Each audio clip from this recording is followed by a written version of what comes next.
even in our modern lives, ones we often consider filled with skeptical rationalism and personal cell phones that can double as flashlights in a pinch. Being out in the woods at night can be a frightening experience.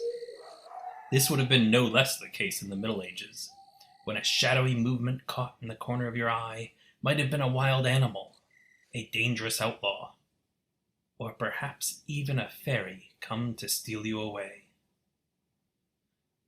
But how prevalent were the beliefs in elves and fairies in medieval Europe? And how might those beliefs be reconciled with religious doctrine at a time when the influence of the Catholic Church was pervasive? To answer these questions and many more, I spoke with Professor Richard Firth Green, formerly of the Ohio State University Center for Medieval and Renaissance Studies, and author of such books as A Crisis in Truth, Literature and Law in Ricardian England, and Elf Queens and Holy Friars, Fairy Beliefs in the Medieval Church.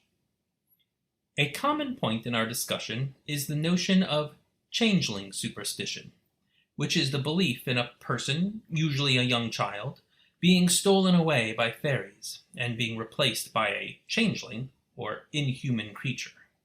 This notion can be seen in William Shakespeare's Midsummer Night's Dream, as it is a stolen child that Queen Titania has been doting over that prompts Oberon's jealousy, which then drives the plot. Of course, we also discuss the intersection of Robin Hood tales and fairy stories. But first, we're going to jump right into the middle of our discussion about how we are even able to have a notion about what fairy folk beliefs there were hundreds of years ago.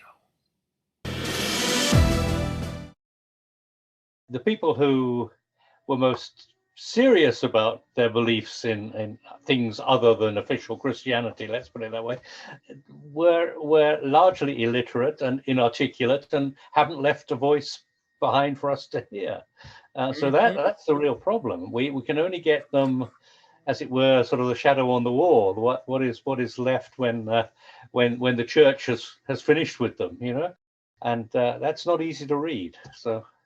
I liked a lot what you said on page 146 of your book, Elf Queens and Holy Friars, about utilizing legal records, the voices of the common people only coming through law. Let's see if I can find it. Yes, if we listen carefully, the margins of medieval civic drama offer a rare opportunity for us to hear, however muted and indirect, the raised voices of the common people themselves. Right. And so I was wondering if you could talk a little bit about that idea, about how we would use legal records to get ideas of people's beliefs. Sure. Well, in fact, I wrote another book about the law, so it's sort of the legal stuff is relatively familiar to me, although it's extremely complicated, particularly the common law, which is where you would expect to find this stuff. I think primarily. Although you get stuff in the church law too. It's not just the common law.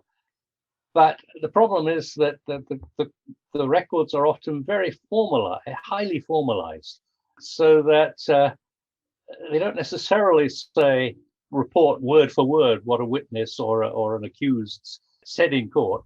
They reduce it to a kind of legalese. What is actionable and what they can deal with on their own terms. That's one problem. Another problem, of course, is that sometimes they don't really understand what they're listening to. Carlo Ginzburg has an interesting book on the good walkers, the Benandanti in northern Italy, and there are a lot of inquisitorial records of this, and it's fairly clear that the inquisitors don't themselves know what it is these guys are talking about. They try to put it in their terms, and we have to then decode what they say. So you have these problems. You have the lawyers themselves are not always sure what they're supposed to be interviewing, what they're supposed to be getting out of the interviews, and we also have the problem that when they do understand them, they reduce them to their own legalese.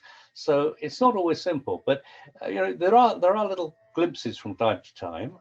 Joan of Arc, as you know, was burnt by the English, officially burnt by the Burgundians, but on the English say so, and after later on, there was a second trial to rehabilitate her, and the second trial is really quite interesting because they go back to interview the villagers.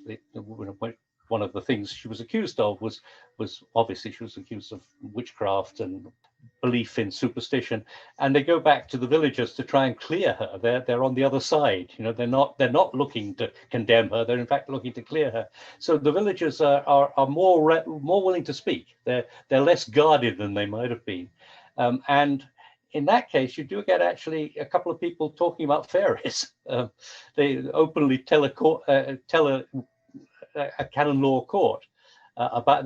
They of course say they don't believe in fairies themselves, but they've heard that there were fairies around, and that these things were believed in by some people. So you do sometimes get that kind of record. The other place which is very good for legal records is Scotland. It's later. It's in during the period of the witch hunts, but Scotland had a different legal system to England, and you do get witches who are interviewed talking about their fairy beliefs. The problem there is, and it's the problem on the continent too, is that often the witnesses were subject to torture. So how much can you believe when people are hurting them, when they want the pain to stop, and when people perhaps possibly are feeding them ideas. There's a famous book, I'm sure you know a couple of famous books by a woman called Margaret Murray, who is really big in sort of New Age community, and she played into the founding. What's he called? Gerald somebody who founded the Wiccan movement. He was certainly influenced by her. And she took the Scottish witch trials very seriously indeed. She believed every word they said. But it's fairly clear, I think, if you're at all skeptical, that these poor men and women were being tortured, and they were being fed ideas by their interrogators. And it's understandable if you want people to stop hurting you. You tell them what they want to hear. So it's not entirely clear that we can believe everything they say, but they certainly talk about fairies. The Scottish witch trials are one of the best sources of fairy lore, but you'd have to take it with a pinch of salt. It represents what somebody believed about fairies, but how much it was the accused themselves, and how much it was what was expected of them is less clear, I think. And that's true of any trial where torture is used, of course. Right. Now, these trials with the inquisitors and these notions of fairy beliefs coming up from the accused, is this coinciding with their concept of believing in fairies being a demonic, evil thing? Yeah, absolutely. I think. I mean, what I hope to establish in my book was that the belief in fairies was widespread in the Middle Ages, and that the church pretty well universally regarded fairy belief as belief in the devil. Fairies were demons. They were lesser devils. They were some kind of manifestation of the devil. And so, if you're a not terribly well educated inquisitor in the west of Scotland, and you're looking for evidence of the devil, then belief in fairies is a good place to start. I think it's that simple, actually. Fairy beliefs were fed into the whole machinery of the witch hunt in the 16th and 17th century. There's much less evidence for open persecution in the Middle Ages, but there's certainly lots of evidence that the church disapproved of this belief in fairies and associated fairies with demons and devils. I think that's quite clear. Yeah, it seems to be, from our kind of modern sensibilities, certainly if you grew up reading fantasy literature, if you're into role-playing games like Dungeons and Dragons, there are very clear distinctions that we tend to think of when it comes to things that are fairy related. Even if you're not going with totally make-believe, even if you're buying into some of these things, like you were bringing up Wiccans before, you're going to have a very clear distinction between your Wiccan fairy beliefs and church dogma about demons and devils. But in the Middle Ages, those really clear lines that we seem to think of nowadays didn't really exist. Yeah, well, certainly not. I think in on the part of the educated, on the part of the church, the official religion. As I say, it's almost impossible to know what the people themselves believe. I mean, they clearly believed in fairies, but what they believed the fairies were, and what they, Margaret Murray thinks that this was a religion, that they worship fairy gods, and according to some kind of fairy calendar, that's where we get sort of all these Wiccan beliefs in the 8 festivals and so on. That wheel of the year concept. Yeah, Beltane and so on. We just don't know. I mean, we don't know what they thought, they were doing. I mean, I think they were. I suspect that the closest you can get is something like present-day Ireland, where there are people who still believe in fairies in the countryside, but they also would say that they're perfectly good Christians. They go to church and they're perfectly religious. They don't see a clash. For them, there's no clash. It's for the the upper reaches of the church that there's a problem, I think. I think also of Iceland in that regard. Yeah, Iceland is there's this notion that up to 50% of the population believes in elves. That's a study that came out a few years ago. But the concept of elves is not an inherently unchristian idea. Yeah. There's stories about people getting up in the middle of the night and finding the local churches filled with elves because the elves have their own mass. Yeah. No, that's absolutely true. And if you look at, if you read medieval romances, they divide very clearly into sort of two groups. One in which fairies either appear openly or they appear as if they were human beings, but human beings who have some rather odd abilities and strange skills. But it's quite clear that some fairies in romances are Christian, that they go to mass and they're perfectly conventional, just like us. Whereas in other romances, if they go to mass, they immediately scream and fly out of the building. They can't tolerate Christianity. So you've got the official view and you've got the popular view, and they're quite clearly lined up against each other, I think, in the Middle Ages. Yeah. So we have a few examples that have come up, especially through some of the court cases, where concepts of fairy lore that we've become familiar with through more modern folklore, like the idea of changelings, we see evidence of how it existed. You cited a 1427 case in France where someone is called a Changon. Yeah, or a Cambion, there are a number of French or Romance language terms for changelings that exist in Middle English but drop out in the Renaissance period, and the word changeling takes over, which is why people have said, oh, well, there weren't any changelings in England in the Middle Ages. There are still highly respectable scholars like Ronald Hutton have said who believe this. I think it's just a linguistic problem. I think that the changelings were there. They were just called something else, But yeah, the changelings is one belief. In fact, I was just this morning looking at an book of instructions for parish priests by a man called Ranulph Higdon, and he mentions changelings. I mean, he uses the term cambion, but he mentions changelings. So yeah, the belief was certainly there, I think. I mean, I had to work hard to try and convince people that this was a belief in England, but I don't think you'd have any problem convincing a French or German reader that was the case. I especially wanted to bring up the case of John Powderham, 1318, right? Who accused King Edward II of being a changeling. He claimed John of Powderham claimed that he was the real king. That's right. And that the person who was on the throne was a changeling. Yeah. And that wouldn't be in his lexicon to express if there wasn't a belief. That's right. And I wanted to highlight that in particular because 1318 is on the early end, but not outside of the range for when we think Robin Hood stories might have been starting to come from. We're talking about the period where there was a serious famine going on in England. That's right. Yeah. Yeah, that's And absolutely right. there's a notion that was when a lot of those outlaw tales that Robin Hood sprang from were gaining in popularity. Right. Yeah. And Yeah. so that is very much core to the time of Robin Hood, this major case where the King of England is being accused of being a changeling. And there had to have been something to that they would take seriously, even if nobody was really believing that was the case. They had to take the accusation seriously enough that they hung the man who made the accusation. Oh, absolutely. Actually, it's one of the things. Edward II is not a king who's got very good publicity on the whole. But it's one of the things that's rather attractive about him is he didn't take it seriously. He would have let the guy off. He thought the whole thing was a joke.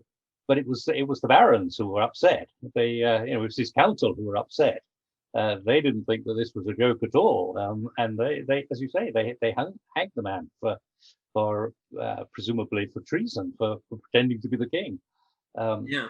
I mean, it was a very odd thing for him to have done, I must say. I don't know. There may be more to this story than we can read at this distance, but it is an interesting story, all right. It's not the only one. There are other stories of, it's a way of challenging unpopular kings to suggest that they're not the real king, that they would switch at birth. We should talk a bit about Robin Hood. You raised Robin Hood, and your channel is devoted to Robin Hood. And before you called me up, I was thinking about connections with fairies, and it seems to me there are two.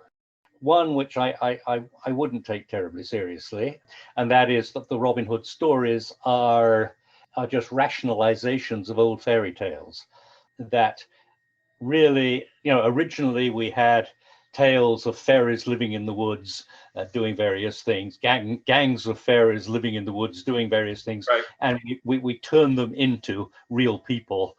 The evidence for this is pretty slight. I mean, you one of the sort of archetypal fairies at least at a slightly later period is Robin Goodfellow. Now, I think it's just a coincidence that Robin Hood and Robin Goodfellow have the same first name, but those who want to see Robin Hood as a kind of fairy surrogate would point to that connection, those names, and point to that connection. Would make Maid Marian, for instance, a fairy queen, the sort of avatar of a fairy queen. I'm not sure that I believe that stuff. I must say, if there's anything there, it's impossible to prove, as far as I can see. I mean, I don't know how you would prove it. Right. I was looking last night and this morning, especially into the ballad of the birth of Robin Hood, which never cites him as being a fairy, but has very fairy-like qualities to it.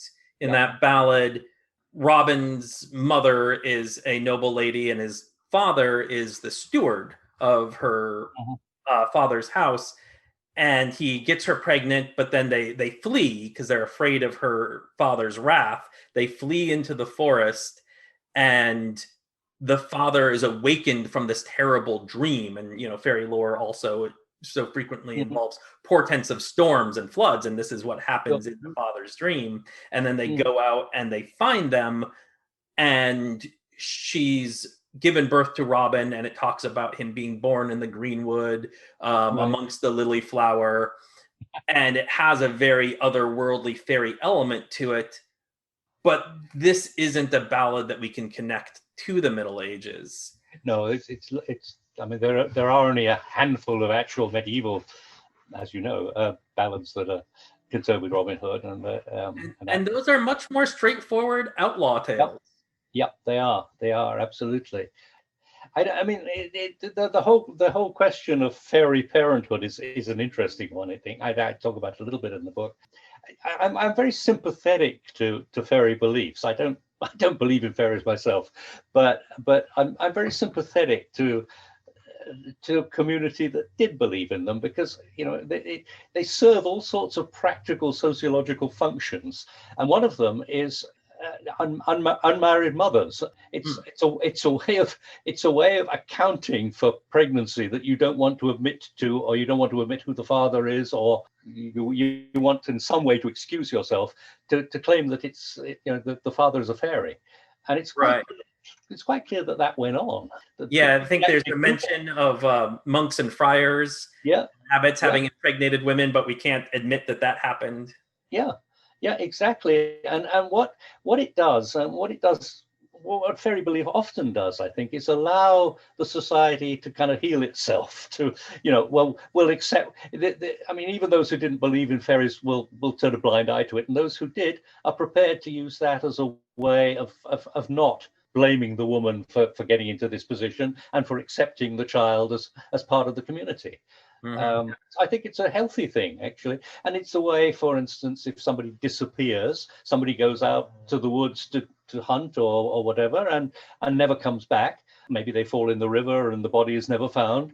Well, maybe it's comforting to the society to say the fairies have taken them. Mm-hmm. It's a way. And even the belief in changelings, cruel as it is, you have a child with some kind of disability. You blame the fairies, at least you don't have to blame yourself. I mean, it from our perspective, it could lead, of course, to appalling cruelty. But nevertheless, it could be a kind of consolation for the mother that this is not my real child. My real child's in fairyland having a lovely time, So these one should look at the other side of these beliefs. They sometimes serve a function, and they sometimes are useful for a small scale society that doesn't have our modern scientific explanations for things. I just feel more charitable towards the believers in fairies than perhaps some people have done in the past. Absolutely. I worked for a while in a museum, and while I was there, we had an exhibit for a time from the American Museum of Natural History that was about mythical creatures. And there was a section on kappas and water demons and other monsters that are associated with bodies of water and rivers and lakes and streams. And I used to give tours in this exhibit. And whenever I would lead family groups to this area, I would talk a little bit about how human settlements tend to be built around sources of water. Sure. We'd talk a little bit about how and why sources of water would be useful. And then I ask, but what are the dangers? There's obvious benefits that we're getting, but there's some trade-off. What are some dangers that you would get from being near water? And I would always ask the kids first what the dangers were. And they might say sharks, they might say floods. They said the things that were big and fanciful. And then I would ask the parents, what's the danger of living near water? And they would all say drowning. Just to get to the idea of, well, maybe we're telling stories about Jenny Greenteeth and Rusalkas and kappas and all these other monsters around the world that live near bodies of water because that's a thing that can scare kids away from being in places where they might drown if they're unattended. Absolutely. Yeah. No, many of these kind of folk beliefs, I think, sort of are there to reinforce healthy social behavior, to make sure that, as you say, that kids stay away from dangerous bodies of water, or even to make sure that you tidy up the house before you go to bed, in case the fairies steal something. That these beliefs often, I think, have a sort of sociological function. And as I say, I think we should be more charitable than we are to people who hold such beliefs. I mean, it's not always bad, and it's not always foolish. Yeah. And as we were saying before, there doesn't seem to be a lot of direct overlap, especially in those earliest ballads that we have relating to Robin Hood and fairy beliefs. But there is, I think, an overlap in the idea of the dangers of the forest, the dangers of getting away from civilization. Yeah. No, I think there is that, but the forest is also. It also, as fairies are both dangerous and attractive. I think the forest is also dangerous and attractive. And so would outlaws be, I suppose. Yeah, yeah. Well, I mean, the fact is that there were outlaws in the Middle Ages. Just as there were fairies, or there was a belief in fairies, there were outlaws in the Middle Ages. And when I was thinking before your call about the connections, one of them is the way outlaws were viewed in the Middle Ages. It really does chime, I think, with early Robin Hood ballads. There's a poem called The Outlaw's Song of Trailbaston. Trailbaston was a legal institution in the early, actually it's in the Edward II period, I think, certainly early 14th century. Trailbaston was a legal procedure by which judges could go around the countryside setting up courts, and perhaps one couldn't call them kangaroo courts, but they must have appeared that way to some people. And there's a poem it's in Norman, it's in Anglo-Norman French, it's not in English, called The Outlaw's Song of Trailbaston, and it does paint a kind of Robin Hood view of the forest. We can get away from these people in an idealized forest where the birds sing and the trees provide shade and peace. So I think there are some ways in which the fairy landscape is attractive to people who are being harassed and oppressed by the King's law, the Sheriff of Nottingham, shall we say? I think there really were outlaws who took to the forest. And well, the classic one is the Folville brothers. In the mid 14th century, there was a gang called the Folville Gang. And William Langland, who wrote a great poem called Piers Plowman, at one point refers, just in passing, to Folville's law, as if this was a kind of law of the outlaw, if you like. So the Folvilles were clearly major notorious figures in the 14th century. They at one point they captured a chief justice and held him to ransom. The end of, I think it's Eustace Folville, the leader of the gang, was finally hunted down by the sheriff's men and besieged in a church tower, where he held them off with his bow until he was run down and killed. So there were real life people who looked like fairies, looked like people out of fairy stories or Robin Hood stories in the Middle Ages, in the 14th century. And I bring this up because I think alluding to fairies and mimicking fairies and imitating fairies is one way in which the common people could express a rebellion against official society. There's a book called Bandits by Eric Hobsbawm. Eric Hobsbawm is a Marxist historian, British Marxist historian. He's dead now, but he wrote a wonderful book called Bandits. It's very short. It's very clear, very well written, and he talks about Robin Hood along with all sorts of other what he calls social bandits, people who he says these figures arise at a period when official society is making incursions into the traditional way of life of peasant societies. That they turn up all over the world, not just in Europe. They turn the famous one in California is Joaquin Murrieta, the Mexican bandit. And he's a Robin Hood figure. He's the same kind of figure, and connected with that is a kind of appeal to traditional beliefs like fairy beliefs, so that you sometimes get these social bandits or these social rebels mimicking fairies. Best medieval example I know of is Cade's Rebellion, which took place in the mid 15th century, and it was relatively successful. It was like the Peasants' Revolt, which is much earlier, of course, 70 years earlier, but it wasn't on as big a scale as the Peasants' Revolt, and it didn't have the same kind of effect. But in the immediate years leading up to Cade's Rebellion, there was a outlaw in Kent who called himself King of the Fairies and had a lot of local support. People backed him. Now, that's not a one-off. There are other examples of this kind of thing, most of them post-medieval, but it does turn up. I was going to say, wasn't there a medieval outlaw who wrote a letter to the local sheriff or other official that he signed as being from the Castle of the Winds? Yeah, absolutely. Yeah. No, I mean that's like the outlaw song of Trailbaston. There's a kind of sense of the forest law, the traditional ways of the people that is being opposed to the sheriff's law, and fairies are part of that. In a very real way, for people who rebelled against this the king's law, they took on the persona of fairies. They apparently people in England I think in the end of the last century, when they were opposing the building of large highways through rural areas and so on, they would sit in trees and try to stop the developers cutting the trees down, and this was called pixieing. So it survives even as late as that. They were being pixies in the trees.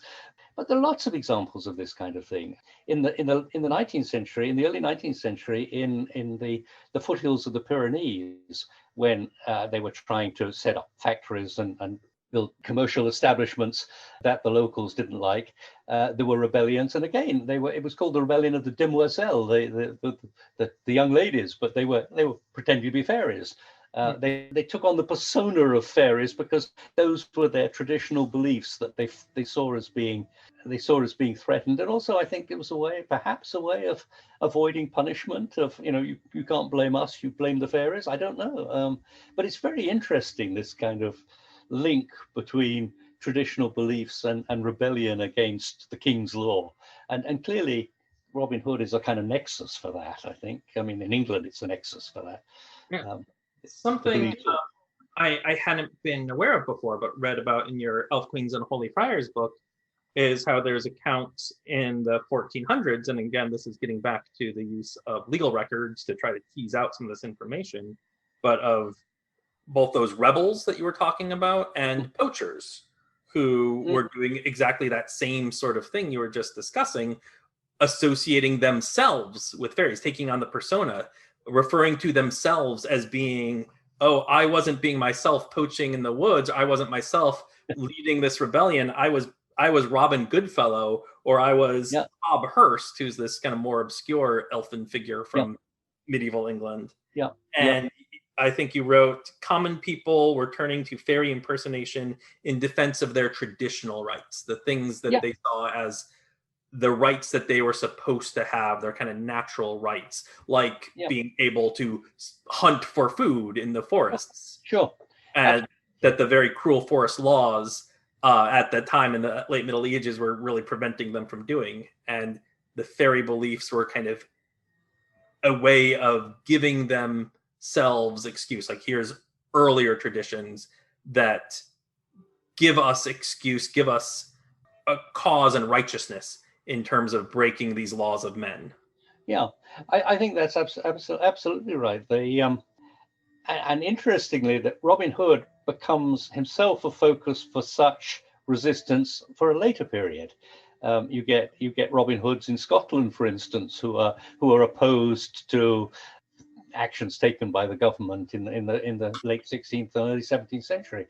People pretending to be Robin Hood to take on, to rebel against. I think it's usually the excesses of Protestantism in that case, closing down of traditional festivals and so on, and people dress up as Robin Hood and protest. It's so it's the sort of second wave of that. But I think it's.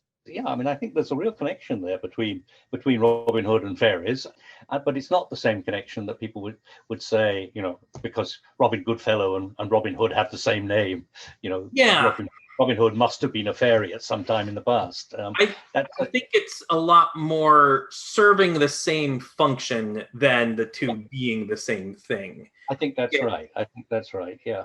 A common fairy story is the idea of wandering into the woods and coming upon a feast of some sort.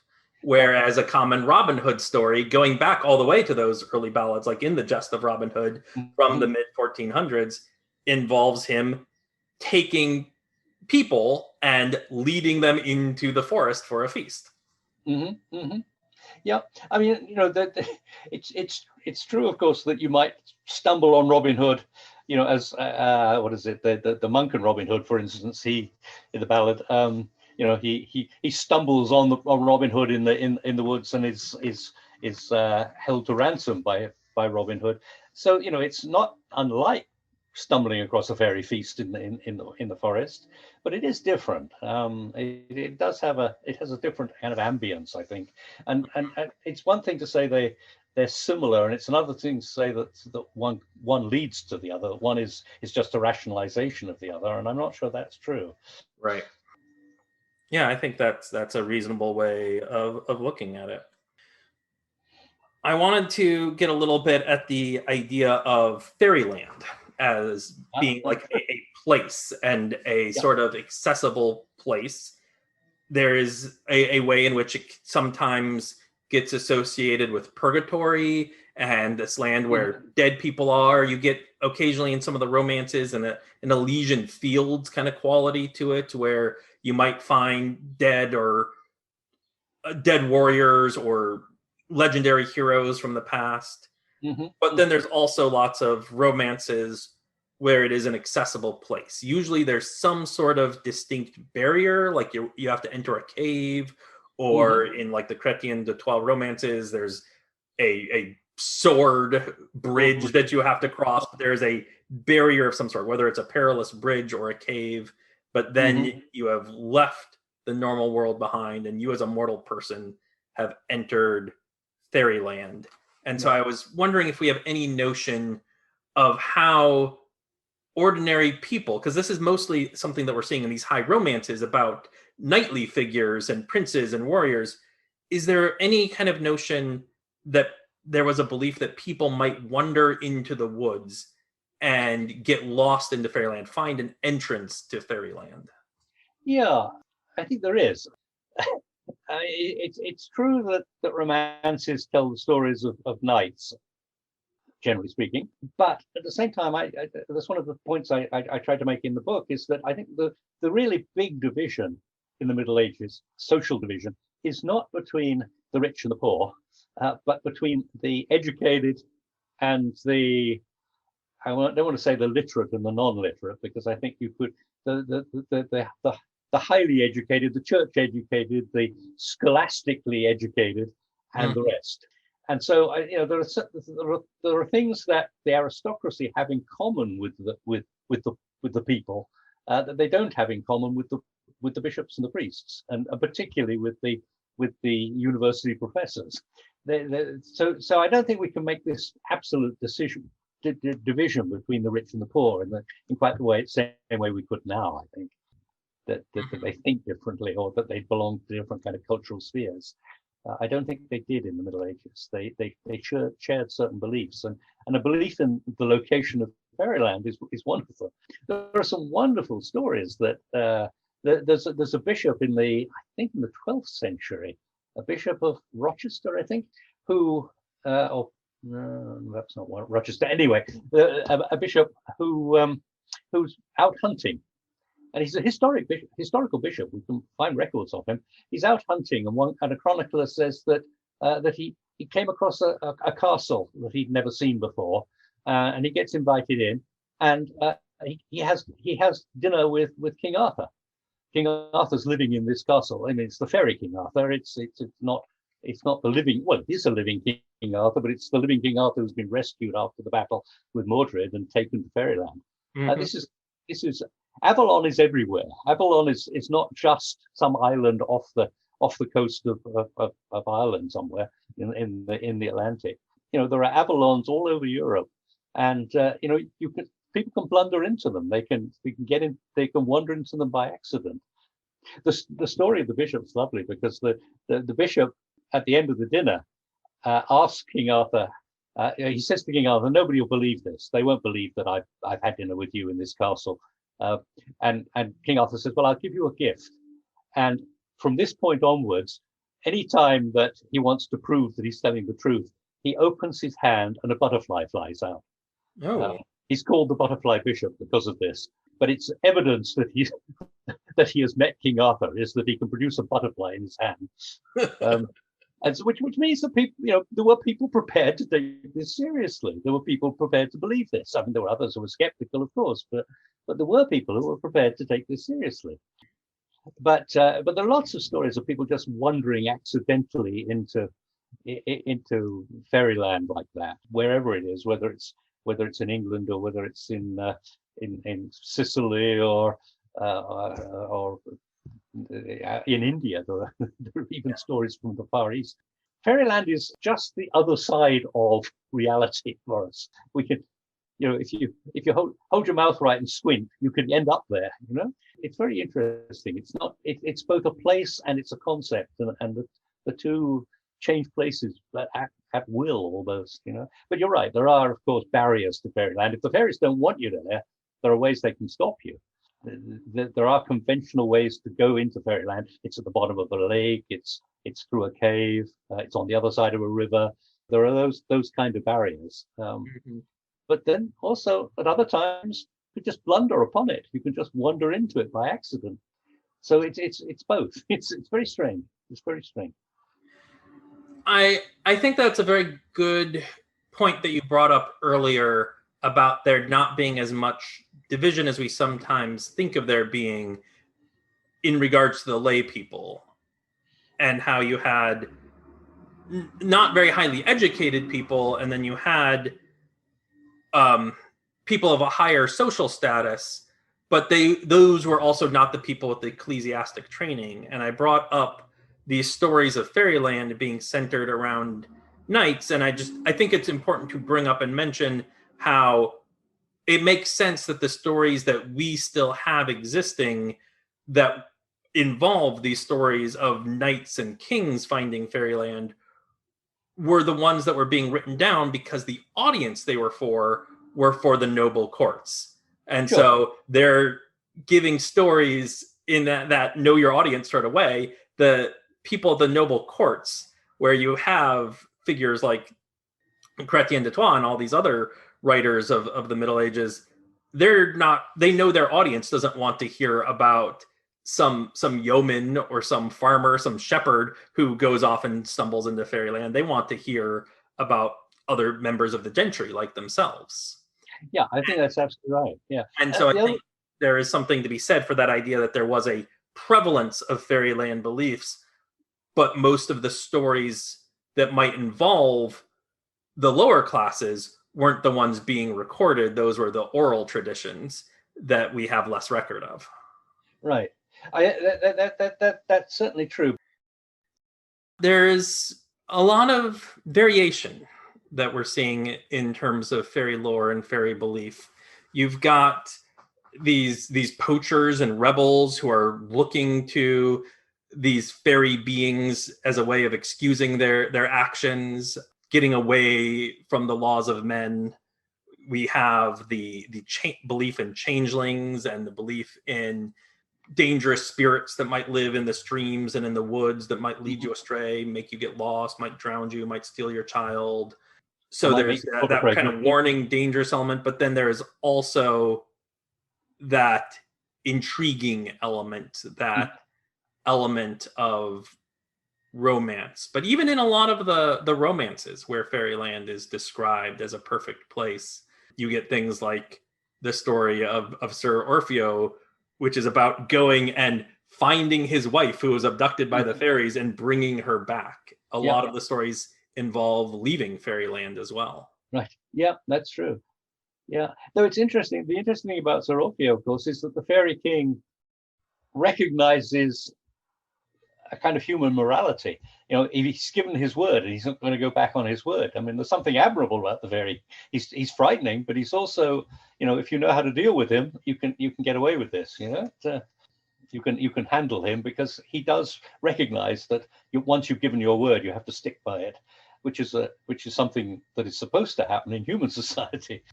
I feel that almost goes a little bit back to that idea of using the fairy folk as we're want to use them to help provoke us to doing the thing that feels right. Yeah. That certainly could be. I mean, they are, in the eyes of the church, they're demons and they are to be avoided. But I think in the eyes of the common people, there are certain ways in which they can help you. I mean, you leave food out for the fairies, and you do that not just because you like fairies, but because you think that they'll be on your side and they'll make sure that the harvest comes in next year and so on. I mean, I think, I mean, we don't know because we don't have the people who do this don't have a voice. We just have the church saying they do this and it's because they worship the devil. Well, they clearly don't worship the devil. I mean, that's just silly. They're doing it for some reason, but it's, you know, it's that they're not having some kind of demonic ceremony with candles and, you know, what the witch hunters in the 16th century would have said, you know, with dancing around the devil and kissing the devil's bum and that sort of stuff. They're clearly not doing that. I mean, that's just a fantasy of on the other side. You know, it's equally a fantasy of the church persecutors or prosecutors. Yeah, it's a very, it's, if only one could go back with a tape recorder and talk to these people and find out what they really believe, but we can't. I mean, we got Margaret Murray thinking she knows what they believe, but really it's just what she'd like to think they believe. Or Gerald Gardner. Gerald Gardner's the founder of Wicca, the Wiccan faith, which is a very, I think, interesting faith in itself. I mean, I'm not putting it down. It's just that the historical roots of it are far from clear, I think. Mm-hmm. Yeah, most modern Wiccans that I know embrace the idea that it's a modern religion that is taking some cues from some earlier practices and beliefs, but acknowledging that we don't know actually a lot about those earlier practices and beliefs. Yeah, no, I think that's right, and you know, the Wiccans I've met have all been delightful people. I mean, you know, it's I think of quite a civilized religion, to be quite honest, and it's easily dismissed and it's easily mocked, but I think it's something that we should certainly take seriously. I mean, when they engage in any sort of witch hunting, that's most likely to be a euphemism for trying to find a date. Yep. Yep. Yeah, it's yeah. But it's a good point, you know, that I think is worth reinforcing about how little we know. You know, we have these romances that we've discussed, and there's many romances and many variations of some of the romances. We have these court records that we can tease a few kind of details and snippets and things from, and then we have these ecclesiastical writings that are about trying to condemn the things that people are believing that don't line up well enough with what's going on with the church doctrine that they want to be enforcing. And that's really just quite a handful of very disparate things to try to sift through and puzzle through to try to get ideas of what people were actually believing. And as you said, we don't have tape recorders. And by the time people were really starting to record folklore and talk to people, we're getting at least into the 1800s, and we're hundreds of years away from the medieval ages that we've been mostly focusing on in the discussion. Yeah. I mean, there are a couple of sort of proto folklorists. There's a French 15th century French text called the Gospel, is translated as the Gospel of Distaffs, and it purports to be a report of the kinds of gossip that women who are sitting around spinning wool, the kind of gossip that goes on. How accurate it is, it certainly wouldn't pass muster with a modern folklorist or a modern anthropologist, I think. But it's an attempt. It is an account, and it doesn't seem to be too heavily ideologically biased. It is an account, and then there are one or two when we get into the early modern period, people reporting what the people believe, and so you're right. There's not much in the Middle Ages, but I think it's a little earlier than the 18th century. But the 18th century, of course, is when you start getting some serious reports. Yeah, it's when it really sort of takes off. Some stuff in the 16th. So one text I can think of from the 15th century, a little bit in the 16th and the 17th century. You do get John Aubrey, for instance, Remains of Gentilism, is an interesting account of folklore that he's come across. So you do get some folklorists, but it's the same problem. I mean, the same problem a modern folklorist has is, how do you get into the minds of the people who are telling you these things, and how can you be sure that what they're telling you is not what they think you want to hear? It's the same problem that you have looking at legal records in which testimony has been extorted under torture. How do we know that this is really what this is? This is an accurate representation of belief, rather than what the speaker thinks you want to hear. Problem. I appreciated the quotation that you gave from Julian Bennett, the notable folklorist who I believe was working in Scotland, who said that people she interviewed about their beliefs would customarily respond to questions of belief with narrative answers. They wouldn't just get into this we believe XYZ. They would go into a story about this thing happens at this time. Yeah, that's fascinating, isn't it? That's a really interesting insight, I think. Yeah, I mean, if you transfer it back to the Middle Ages, it's almost as if belief in fairies is clearly a contested area.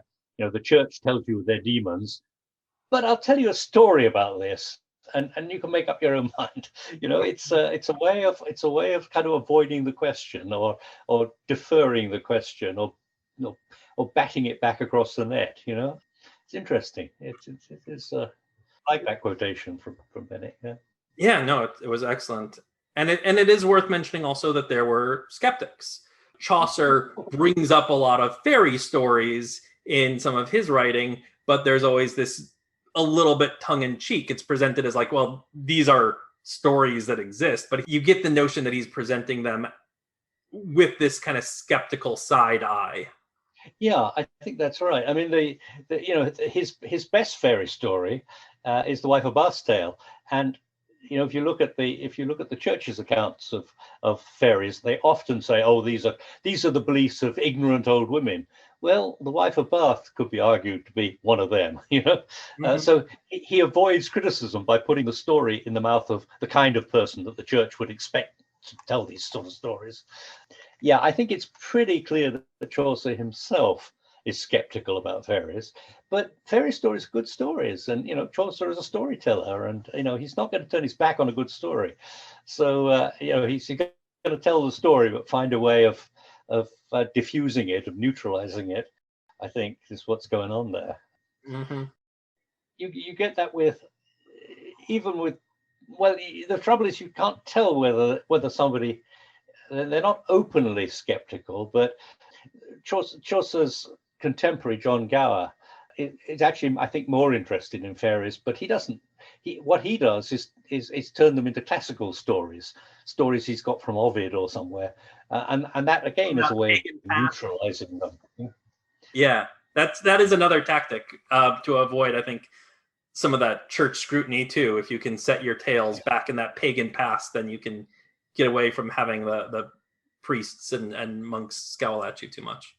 Yeah, well, I mean, Sir Orfeo, it's a story, clearly a story about 14th century fairies, but it's told about King Orpheus, a Greek king, even though it also says that that was the name for Winchester in those days. I think it says at some point. It does. But I think there's a lot of evidence that people were nervous of church criticism. What I would like to find, and what is quite difficult to find, is evidence of people actually being hauled up before church courts for these kind of beliefs. It seems more to be, I don't know, a kind of there was a social pressure not to talk about fairies if you were an educated person. Only the peasants talk about these things. So as an educated person, that would be improper for me to talk about. But you get interesting little hints, like scribes changing the word fairy in a manuscript. You get Langland, for instance, very very early on in his Piers Plowman, he says he fell asleep and he had a vision, and he rewrites the poem 3 times. There's an A text, a B text, and a C text. The A text and the B text, he says he had this wonderful dream of fairy, methought, he says. as if it doesn't mean it came from fairyland. He means it was wondrous, it was marvelous. It was the word fairy can just mean it, marvelous, wonderful, and so on. But in his sea text, he changes that. He drops the word fairy, and I can only think it's because somebody's criticized him for it. Somebody has said you shouldn't have said that. So people are. I don't think they're being hauled up before the church courts exactly, but I do think there are people who disapprove. That's the best way I can put it. That it's sort of it's not proper to talk about fairies somehow. You're going to be mocked for it, or you're going to be looked down on. I'd like to find someone hauled into a church court. I think if you were a necromancer, shall we say, you might be hauled up before a church court. But that's a degree more serious. That. Something I've been sort of surprised by is how much I've come across that indicates a lot of these stories, some of them that have these fairy elements, are really taken seriously for quite a long time, especially stories pertaining to King Arthur.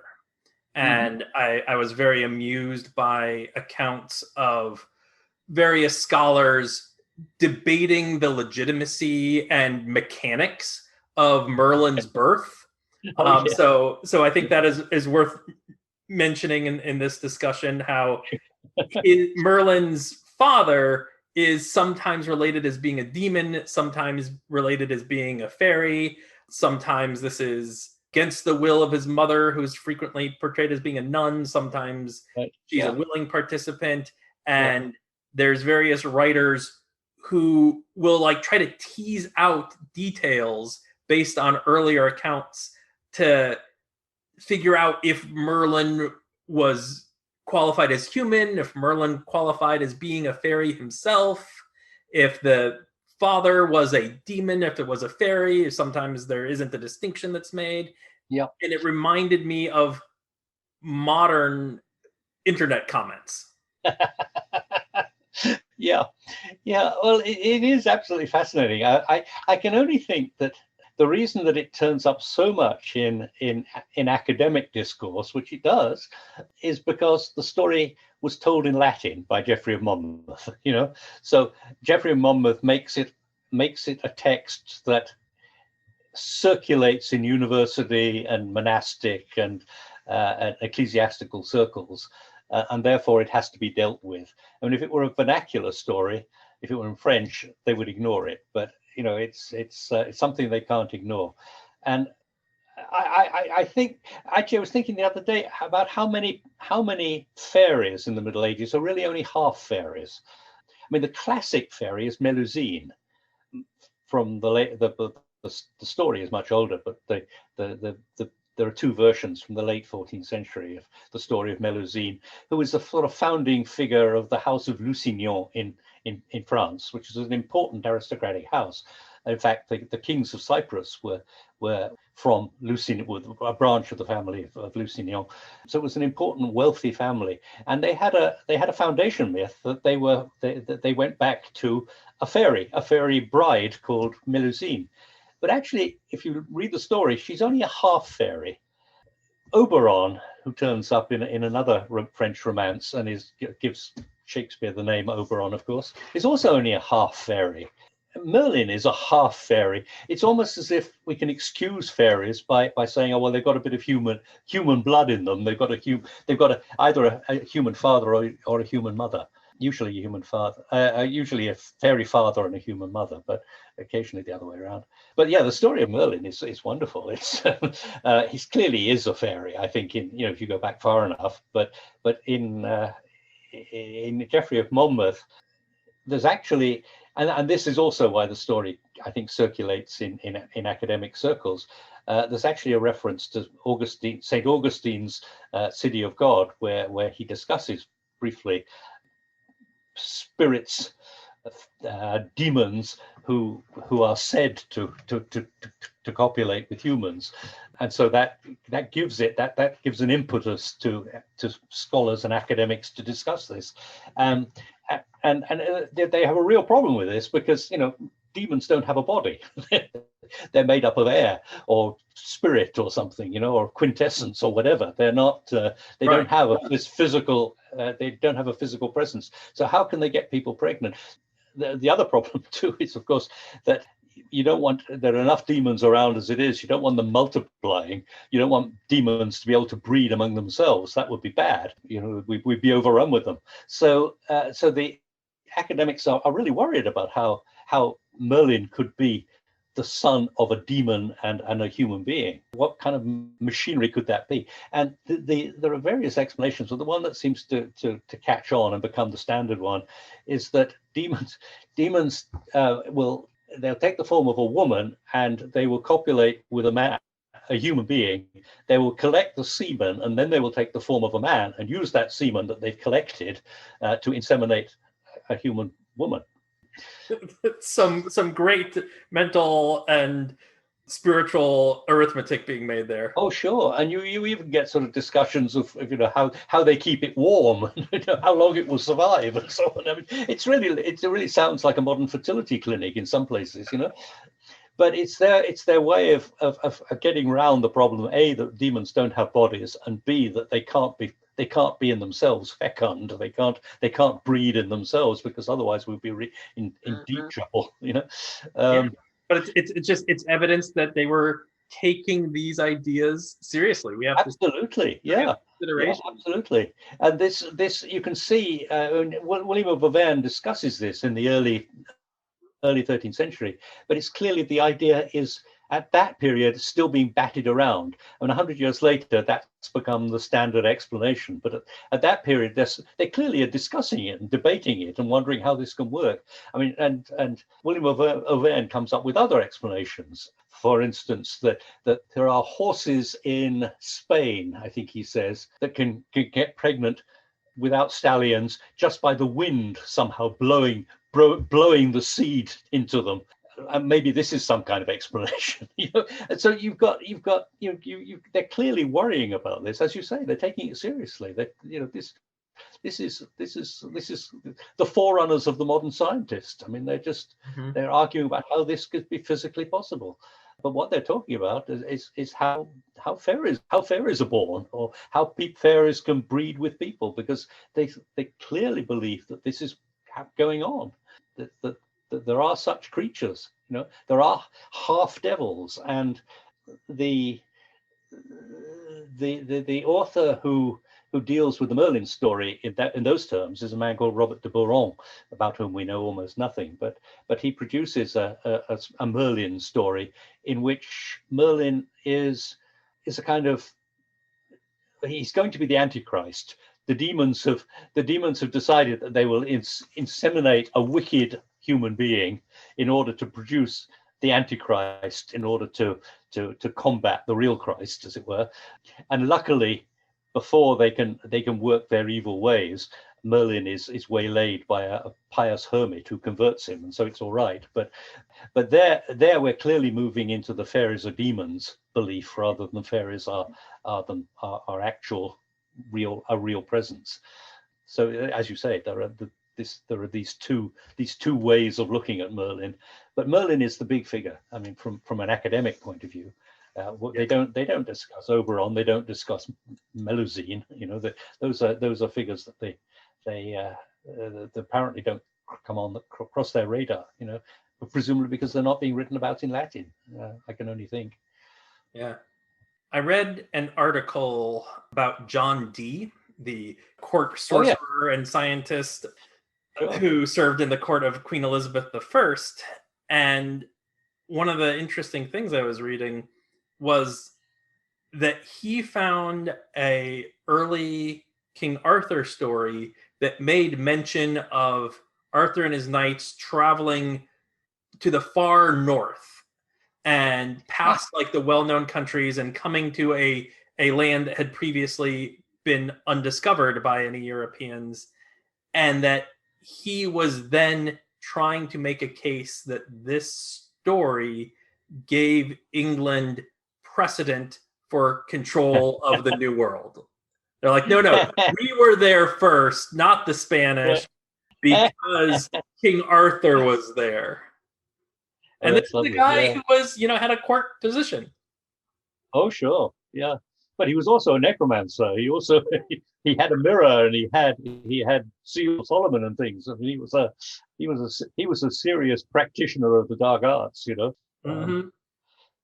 But Interesting guy, actually. yeah, but yeah, very very interesting character, very interesting figure, John Dee. But evidence of how even into this kind of early modern Renaissance era, we're still seeing people taking a lot of these stories seriously in some Oh, capacity. sure, sure, sure. Yeah, yeah. I think there is a change. There's something that happens in the Renaissance. Maybe it's Protestantism, I don't know, but there is a new kind of skepticism, and it may just be that education is spreading further down. Literacy and education is reaching further down society or further into society.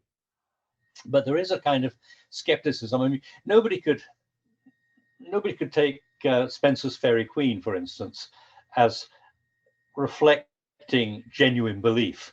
I mean, Spencer is writing about fairies, but he's really writing about Queen Elizabeth, and he's using fairies as a vehicle for that. And nobody could say, well, what are you doing believing in fairies, Edmund? Because he would just say, well, I don't believe in fairies, but you can tell good stories with them. And I think that's what's going on there, all right. When you read Melusine a couple of hundred years earlier, it's not clear that the author doesn't actually believe that this is true. That this is what happened. This is the foundation of the stories of the Lusignan family.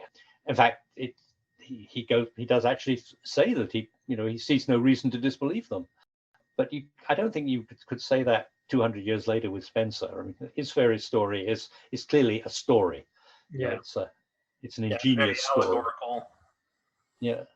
But there certainly would have been people who believed in the 16th century. I mean, they just not the educated elite. They would have been skeptical. But Ben Jonson's play The Alchemist has a comic character in it who believes that who is led to believe. He pays money for this. He's led to believe that his aunt is the Queen of Fairy, and they get money out of him by promising that they will introduce him to the Queen of Fairy.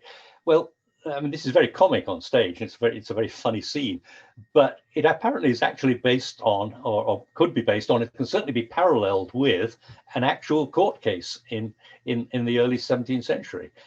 Somebody who sued someone for telling them that they were going to introduce them to the Queen of Fairy. So these beliefs were still floating around, extraordinarily, but they were. Yeah. We think, oh well, the Renaissance they wised up by then, but I think it took and clearly, as you said some time ago, in Ireland and in Iceland, these and actually in large parts of Scandinavia generally, I think these beliefs survived and still survive. So yeah, there's the famous court case. I think it was in the late 1800s of the man who killed his wife, and his defense was that he thought she was a changeling. Ah, yes, that's the Michael Clancy in Ireland. Yeah, absolutely, he did. I mean, it's a horrifying story, actually. It is. It's really very horrifying. Modern, but it brings me back to that 1318 case with John of Powderham, where that's people right. were going to take that happened Yeah. over 500 years earlier, but people are still taking that idea of changeling existing seriously enough that they're willing to kill over it. Yeah, no, it's absolutely. I mean, it's well documented, and it's what's it? Something like 1892. It's really quite recent. And yeah, this poor woman was actually killed. It's a very interesting story because she was better educated than he was. He really was a kind of peasant stock, I think. And she had a little bit of education, and she had a little bit of money of her own. And she got sick, and he went. I think he may have gone to the village priest and to the doctor, but he didn't get satisfactory answers. So he went to the village wise man, who said, "Well, your real wife is up on the hill with the fairies, and this sick woman in your house is a changeling." And he believed this, and he was told that he should hold her over a fire, and his real wife would return. And he held her over a fire and killed her. It's a truly awful story. But there are some people who said that this is just the one that got reported, and there were other cases in the late 19th century in Ireland. So. Yeah, these stories can't just come from nowhere, especially when we're seeing similar links across centuries. Yeah. They're not just one-offs, even though they are likely underreported. Oh yeah, no, these stories clearly are deep in the cultural memory, I think, and it takes a long time before they're weeded out. But there are other interesting. Whilst we're on this, I mean, the current belief in alien abduction bears strong resemblances to fairy abductions in the Middle Ages. It's as if we need stories of these kind of otherworld creatures, and we've killed the fairies, but now we've invented aliens to perform the same function for us. That people who believe that they've been carried off, to other planets or carried off in spaceships or whatever, very similar to stories of people being carried off by fairies. And I think whether it's beliefs in alien abductions or ghost sightings or cryptids, there's always something that people will encounter that they have a hard time explaining, and there will be some form of story that helps rationalize, help make sense of what can be a very real thing they've experienced. They just might not have had enough information to get a fuller picture of their experience. They might have had not the education to make sense of it. Just lots of different factors can go into the strange experiences that people might have, whether it's somebody in the modern day or a peasant who wandered into the woods and heard a strange sound that sounded like a baby laughing. There's a report just recently about goats that live in the Snowdonia region of Wales that make it sound like laughter and lead hikers off of the trails. And that's exactly the sort of thing that would pop up in fairy lore centuries ago. People hearing a strange sound and figuring it didn't make sense for there to actually be like a person or a child there laughing in the middle of the woods, and they have to come up with some explanation. If you don't see the goat there laughing, you might invent the story of a fairy, an elf, a goblin. And the other aspect of this connection between belief and narrative is that these kind of stories do make for good stories. These kind of beliefs do make for good stories. I was thinking, I don't believe in ghosts, but I was once in a situation where somebody who believed that they'd seen a ghost was really quite close by and reported it to me, as it were, hot on the trail. Now, I will tell that story on a Halloween evening with a beer, because it's a good story. And I can see why these stories about fairies or about ghosts or about aliens circulate, because, people will sit around and say, really? That really happened to you? Narrative has its own kind of magic, I think. Oh, absolutely. In those sort of situations. And we're all guilty of, even with stories that don't involve anything supernatural, of embellishing the tales that we tell to, just make them sound more interesting. Of course. And, it's quite possible that one will even come to believe a story that one has embellished. I mean, there may be a kernel of truth there, but over the years it becomes more and more elaborate, and there are people who clearly believe that's what happened at the time. And sometimes you can actually point out to them that there are factual errors and so on. They will insist that that's what happened. If they have some investment in it, or if they just repeat it enough. I've read some psychological studies that indicate even things that we know to be falsehoods, once we repeat them enough times, they become truth to us. Right. I think that's absolutely right. And it's perfectly understandable too. It's perfectly forgivable, I think. It's just how our brains work. Sure. Yeah. So something I wanted to do at the very beginning of our discussion but we skipped over it because we launched right into our conversation, is I just wanted to let you have an opportunity to introduce yourself a little bit and tell the listeners how you got involved in medieval studies. What drew you to that in the first place? Well, okay, yeah. Well, I had a general degree in English from Oxford in England, and I went to Canada. Now, in those days, I'm now retired, so in those days, a degree in English involved quite a lot of study of Chaucer and medieval literature. I went to teach at a small university in Canada called Mount Allison, very good university. Partly because a friend of mine recommended it. He was from there and recommended me. It was in the days when you got jobs largely on people saying, giving personal references like that. But anyway, I got there and just to teach English in a general way. And the medievalist who was there resigned a year after I got there. And they looked around and I said, oh, well, I'll do it, And so I taught, at this point, I didn't have a PhD. I taught medieval literature for 3 years there. And so when it came to, and I could have stayed there, but it was quite clear that without a PhD, I'd be there for the rest of my life. So I resigned and went off to get a PhD. And, I've been teaching medieval for 3 years, so that seemed an obvious thing to study. I mean, it was almost, it's not that I didn't enjoy it. I did enjoy it. I was really interested in it. But it was almost the accident of of a medievalist resigning and leaving courses to be taught, and I being the only person on the spot to teach them, that got me into this. I was taught at Oxford by a very fine medievalist who I admired immensely, a man called John Barrow. So, I was not in any way hostile to the idea of teaching medieval.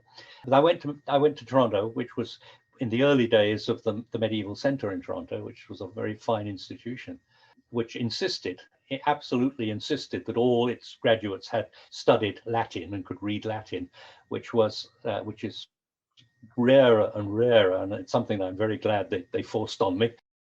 And from there, I just went into teaching medieval, and luckily I was far enough back in the day when there was still a fair number of university jobs around, and I never really had any trouble finding a job. And I know nowadays it's much, much harder, and there's some extremely capable people who spend a long time trying to get jobs, which is a great shame, I think. Mm-hmm. Yeah. But that's how I got into medieval things. It was almost by accident.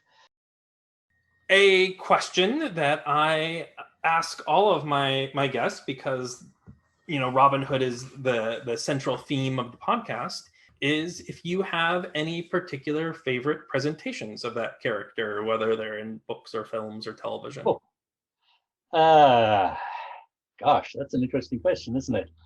Yeah, obviously, I have read the early ballads and the Jest of Robin Hood and the Robin Hood and the Monk and Robin Hood and the Peddler, the Tailor.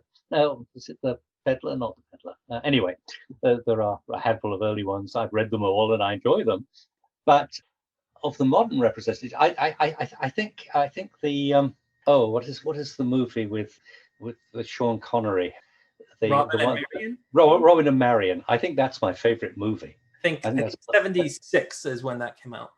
Yeah, I think that's a lovely movie. It's it's got a kind of, as you said at the beginning, Robin Hood is Robin Hood legend kind of absorbs its contemporary setting with enormous ease. It does it much more effectively than the King Arthur stories.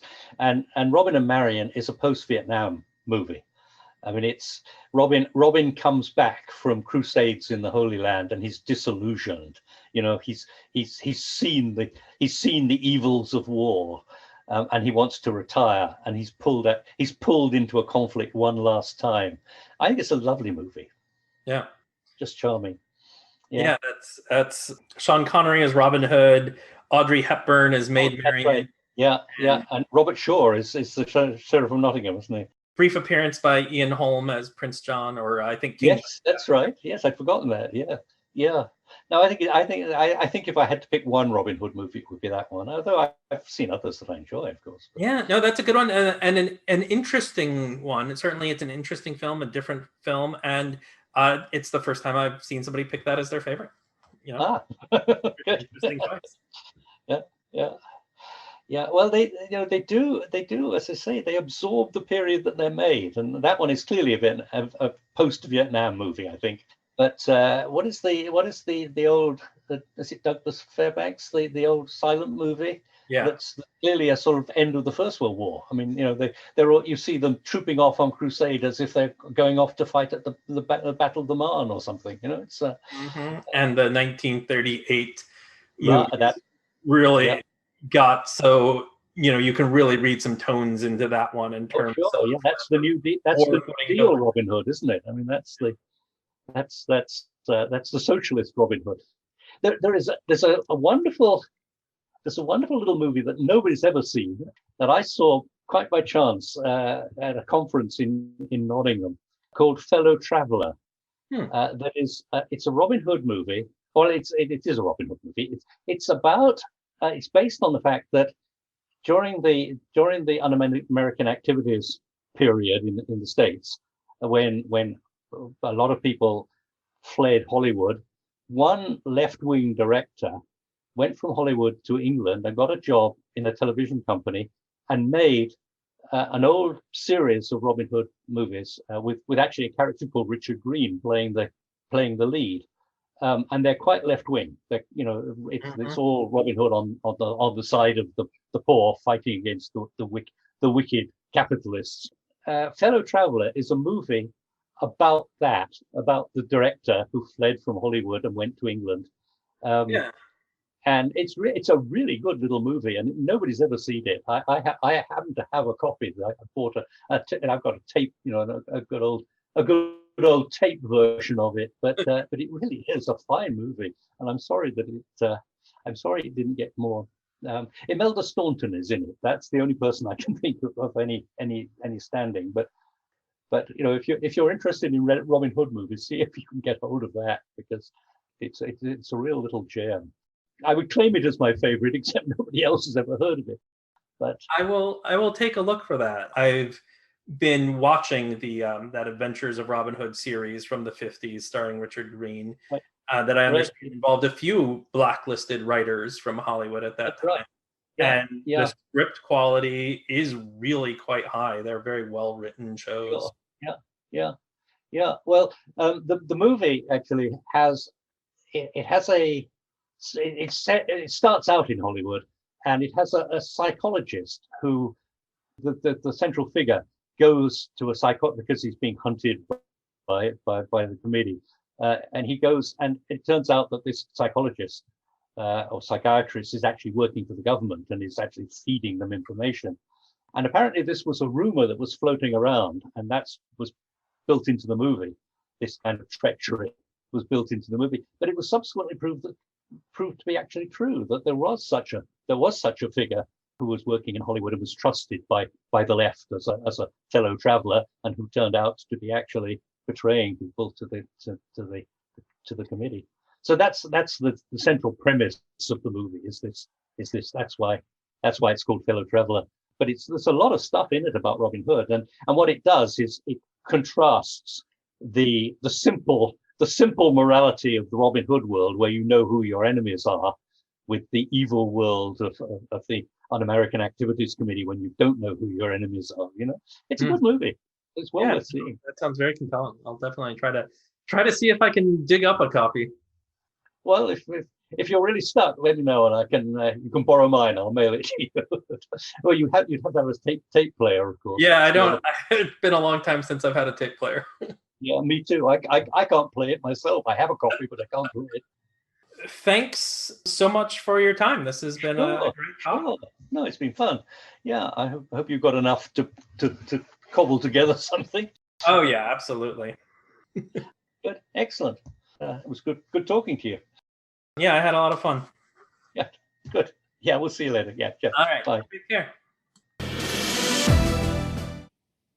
My thanks again to Professor Green for joining me in the Greenwood. Even with a discussion that went on longer than usual, there were still some components that ended up getting cut for time, and to help with the episode's focus. If you're interested in hearing more, including some more discussion of fairyland and of necromancy, you can do so by becoming a supporter of Into the Greenwood on Patreon at patreon.com/intogreenwood. You can support for as little as $1 per episode, with slightly higher tiers getting you access to bonus material, t-shirts, and other perks. If you enjoyed the episode but aren't sure about wanting to commit to recurring donations, you can do the equivalent of buying me a cup of coffee by going to ko-fi.com/intogreenwood. That's ko-fi.com/intogreenwood. Into the Greenwood is entirely supported by our listeners and ad-free, and I'm hoping to keep it that way. Your support goes towards web hosting fees and research material, and 10% of all funds will go to charity. At the time of recording, the charity we're supporting is Trees, Water, and People, a top-rated charity that helps struggling communities around the world through sustainable practices. Check the links in the show notes for how to support the podcast or the charity directly. You'll also find links to some of Dr. Richard Firth Green's books. I highly recommend them, especially Elf Queens and Holy Friars, which I found immensely insightful and interesting while preparing for this episode. If you have questions, concerns, comments, well wishes, fun memes to share, or just about anything else, you can find us on Facebook, Instagram, or Twitter, all with the username @IntoGreenwood, or email us directly via intogreenwood@gmail.com. Into the Greenwood is produced and edited by me, Thaddeus Papke. Our theme music is by Plastic 3. Thank you for coming out with me in search of elves and fairies in the Greenwood.